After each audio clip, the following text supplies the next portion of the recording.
All right. Spoiler talk episode umpteen. Normal by Warren Ellis. Yeah, it's not the first. It's not the first book we've read that had promise. I love the setup for this. Mm-hmm. But God damn it, this failed to deliver on so many levels. This is almost like it was a treatment for a real book. Huh. So, all right. So, I if I understand correctly, and you can just tell me if I'm identifying with the thing here. Was it that the ending was so expositional that it just didn't have the impact as if, like, they had a real ending? Well, there was no ending. So we're in spoiler talk. So we'll talk about it. If you haven't read it, surprise. Here's how this goes. Yeah, spoiler isn't the word of the. Yeah. I thought it was great that So basically, he figures out this way where all the crazies are going to capture these guys who are coming, who made this guy disappear, because he understands that because of his previous experience, which they explain is how the book ends, that there are mini drones that can present themselves as a person. Only this time it was insects. Right? So he figures all this out. He figures out what's happening, and they're able to capture. And we only find out. So basically, we find out the climax of the book. We find out through an interview with his doctor. Because he disappears from the whole, we're going to capture these guys and we're going to explain everything that's going on. This all happens through the course of this 10-page interaction with his doctor, where he's relaying how he got there, which was also a pretty good story. He sees this thing that's so disturbing that drones can position themselves as people and they're everywhere and whatever. There was no climax to this book. Well, I mean, arguably it would be his suicide. His failed suicide. and like, I don't know.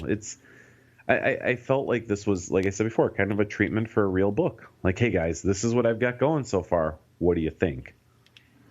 And then it just kind of tails off. Yeah. Now, let's analyze what could have been done with this book.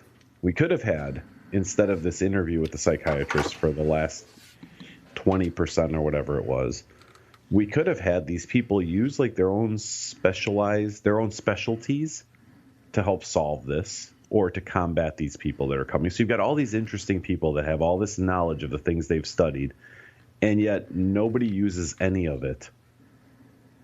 You know what I mean? You got all these quirky people with these, in quotes, special set of skills, where you could have taken the 3 or 4 people that he encountered, and each one of them has some specialty that could have helped. You know what I mean? You could have made it a lot more interesting. Instead, the nutcases make some weighted sheets to throw on top of these guys, and you don't even see any of that happen. It's just kind of talked about. Yeah, it was like did you read or watch One Flew Over the Cuckoo's Nest? Yeah. I saw it many years ago, but yeah, I did see it. I don't know if I'm even making an appropriate reference right now, but like some sort of like, it seemed like, I guess, I'm trying to think of the right way to say this. Compromised people instead of competent people doing what anyone would have done instead of using the skills that they had specially prepared for a situation exactly like the one that was presenting itself. Like, even though they had like, like a fucking nervous breakdown or something, they still should have been able to, in a strategic way, mount a defense that took advantage of their skills, is what you're saying, right? Yeah. So think about it. So there are people there who are specialists in surveillance, right? So now as these people are coming in, maybe they could have figured out a way to turn that around on them. Or I mean, something. Mm-hmm. It was a bunch of lunatics chasing after. I don't know what you'd even call them, like mercenaries or something. I don't know. They work for a company that were coming to collect this data, and we don't even see any of that happen. And if you think about it, they have the titles of foresight strategists and strategic forecasters. They should have fucking seen it coming. Yeah. That's like, they should have just prepared for that. Like, oh, hey, I know that I'm a strategic forecaster and I'm in this nut place where all these other foresight strategists and strategic forecasters live. don't you think that eventually some company is going to realize that if they surveil this place secretly, they can get a lot of really important information that would be valuable? We should do something about it. Yeah. Then you had the mysterious character. I can't even be bothered to look at his name, but the guy who enlists Adam's help as the investigator, who could have / should have had a much bigger role or some type of closure towards the end, like he was involved or maybe he was killed in trying to defend, like something. I don't know. It just seemed like it seemed like a lot of great ideas and just no execution. I don't even want to say poor. Like, it just didn't execute any of it. Yeah, almost like it was an excerpt to like, hey, if you read the entire story, you'd get the whole thing, but you just read this part, so you just get this. Yeah, and it's tough because, again, this is one of the books that we've read that I think had the most potential. All right, so let's talk a little bit about the drone person. So essentially, the thing that gives the protagonist, Adam, his little nervous breakdown is he's in, I can't remember which African country, when there's like an uprising or a protest or something like that. And this thing that he had conceived of, which was basically like a swarm of drones that were individually kind of wired for detonation, right? Would kind of targetedly hit specific people in a crowd instead of destroying a whole crowd of people. So, like weaponized drones that were able to more precisely attack in a crowd situation, and like somehow people built on that idea to create, and if I understand this correctly, to create what he saw that gave him the nervous breakdown, which was like they took that idea, like a swarm of drones, and made it so that the swarm of drones through different scientific ways looked like a person that could kind of blend into a crowd. It was kind of, how they did, how he explained that too, is that they basically gave off a very tiny bit of fog, and then a picture was projected onto the fog. Right. So it was like, so from a little ways away, it just looked like a person. Right. But under closer scrutiny. But it looked enough like a person where when he needed to escape from a crowd that was shifting in their direction, he ran to, he saw this drone person from across the street he was in. He ran across the street into the alley where the drone person was, thinking it was a person. He wanted to grab him. And then when he actually grabbed at the arm and the arm just kind of dissipated, he realized it was something weird was going on. And that's when he discovered it was like a drone swarm person. And that was the thing that kind of sent him over the edge and made it so he had to go to normal head. I don't know what to think about this, man. Like, because I just don't know. It's an interesting idea. And I think that this ties to the idea that, like, this was more a vehicle for Warren Ellis to present weird futuristic ideas than it was to actually tell a story. Yeah, and there are the interviews with him at the end, and I, much like you, even before I saw your message, read almost exactly 2.5 of the interviews.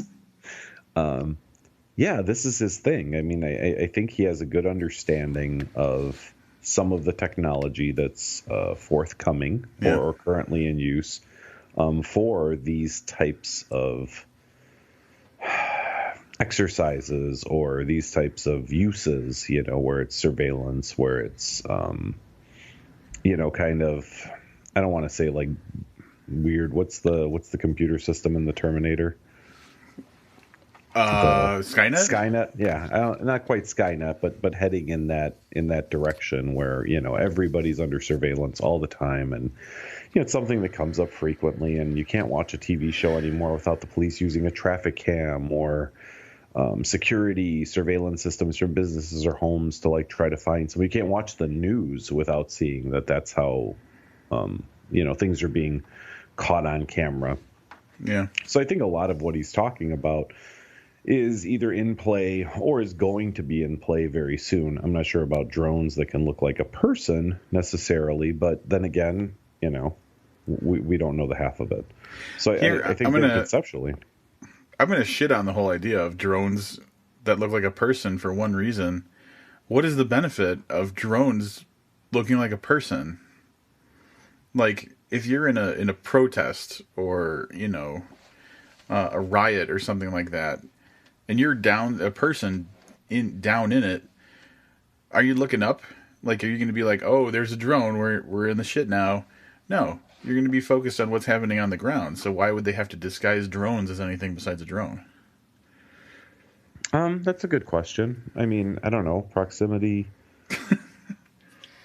Well, so, you know, when he talked about the weaponized drones that he had conceived of, I mean, the way I pictured it was that they would just drop in from the sky and then cause a very small explosion on your head, basically. So the equivalent of being shot in the head, but from directly above. Right. You know, so I don't know. Like I said, maybe proximity. In that case, it seemed like the drones that in question, and the man who wasn't there is how he referred to it. It was just surveillance, getting close enough to the scene to see who's involved. Yeah, I guess it could be like, yeah, if it was like to identify. I don't know why I'm getting so worked up about that. They used that same technology to get a guy into normal. To infiltrate? Well, they could have just sent bugs, though, because it turned out he was made out of bugs. So they could have just point. I guess they didn't need the person part. I think if it was just bugs, yeah. Because if I fucking saw a spider outside in the wilderness, I'd be like, yeah, there's spiders everywhere. It's the wilderness. That's why I don't go in the wilderness. Yeah.